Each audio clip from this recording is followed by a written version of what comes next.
வணக்கம் உறவுகளே. நம்ம நண்பரோட ரூமுக்கு வந்திருக்கோம். அங்கே பக்கத்தில் உள்ள கார்டன் பாருங்கள், அருமையான சுரைக்காய் கொடி தான். பயங்கரமாக நிறைய பூத்துருக்கு சுரைக்காயெல்லாம். அப்புறமா இன்னும் நிறைய இருக்குது, பார்த்துடலாம் வாங்க. பக்கத்துலேயே பூசணிக்காய் செடி இருக்குது. இது பூசணிக்காய் இது எல்லாமே. அப்புறமா இந்த பக்கம் காலிஃப்ளவர் இருக்குது. எல்லாமே பூக்களில் காலிஃப்ளவர் இன்னும் இப்போ தான் வளர்ந்து வருது. இந்த குளிர் சீசனால எல்லாமே வச்சுருக்காங்க. எல்லாமே பக்காவாக வருது பாருங்கள். அப்புறமா நாம் பார்க்குறது வந்து தக்காளி. அருமையாக கொலையாக பூத்துருக்கு பாருங்கள். தக்காளி எல்லாம் விளைஞ்சிருச்சு, கொஞ்சம் கலரெல்லாம் வந்துடுச்சு. இது வந்து நம்ம காலிஃப்ளவரில் இன்னொரு ஐட்டம், க்ரோக்கோலின்னு சொல்லக்கூடிய அந்த பச்சை கலர் காலிஃப்ளவர் இருக்கும்ல, அது அருமையாக பூத்துருக்கு. அது அப்புறமா பார்க்கக்கூடியது பாருங்கள், இந்த பக்கமும் தக்காளிகள் நிறைய இருக்குது. இந்த பக்கமும் ஏகப்பட்ட தக்காளிகள் பூத்துருக்கு நிறைய. நம்ம கத்தார் மண்ணான இருந்தாலும் அந்த குளிர்காலத்தில் இதெல்லாமே ரொம்ப சூப்பராக வளர்த்து எடுக்கிறாங்க, விளைய வச்சு எடுக்கிறாங்க. அப்புறமா நாம் இங்கே பார்க்குறது வந்து அருமையான முட்டைகோஸ் பாருங்கள். செம்மையா முட்டைகோஸ் எல்லாம் வளர்ந்துருக்கு. எல்லாமே முட்டைகோஸ் தான், அறுவடை செஞ்சுருக்காங்க ஒரு சில இடங்களில்.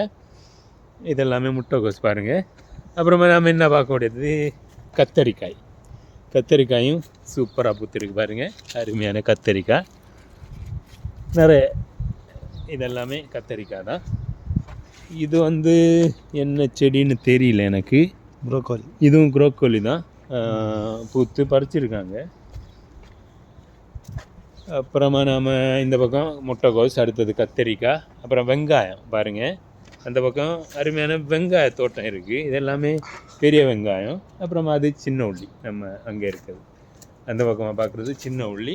அப்புறம் நம்ம மல்லி இலை, புதினா எல்லாம் வச்சுருக்காங்க தூரமாக அந்த பக்கத்தில். அதை பார்த்துடலாம்.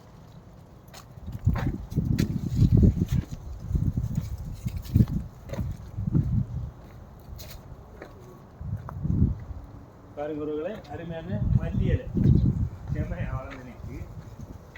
இது வந்து இது என்ன செடி? கேரட்டு வச்சுருக்காங்க. ஒன்று நம்ம உருவி பார்த்துடலாம். ஒரு கேரட்டை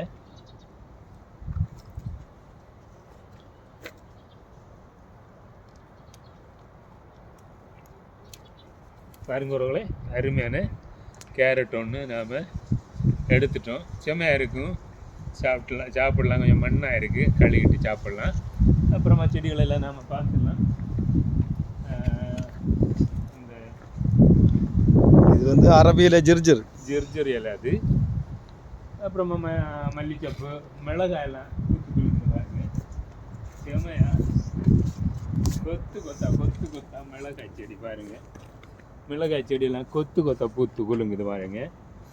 நம்ம கத்தார் மண்ணில் தான் நிற்கணும் உள்ள சந்தேகம் வர அளவுக்கு செடி கொடிகள் எல்லாம் பூத்தி செம்மையாக பக்கவாக இருக்குது. கத்தரிக்காய், வெள்ளரிக்காய், அப்புறம் முருங்கை மரம் எல்லாமே நிற்குது பாருங்களே. நாம் அருமையாக வந்து நம்மளோட நண்பர் ரூமுக்கு வந்தோம்.